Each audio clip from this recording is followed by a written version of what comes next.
Field Security Plus also introduces controls around dimensions. To demonstrate this, I'm going to navigate through to the Field Security Setup page, and from here through to the tables.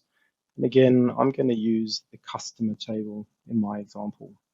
So from here, we have the ability to set the number of restricted default dimensions. And this is done using the default dim restrictions option from Field Security Setup.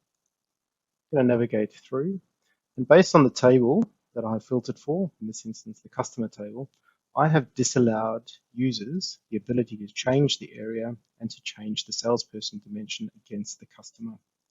I've done that by selecting the disallow users or groups, and I've selected a specific group in this example, which is the D365 sales group. I've done the same for the salesperson dimension code down the bottom. So let's take a look at this in action. I'm going to navigate through to the customer list, and I'm going to use the customer from the previous example. I navigate through onto the dimensions,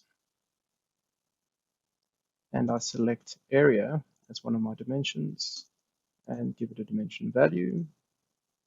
And I'm going to add a value post in as well. I immediately get a notification that there's an error based on the dimensions, and it tells me here that the dimension code has been marked as restricted. So this prevents a user creating the customer card for the first time from specifying the dimensions.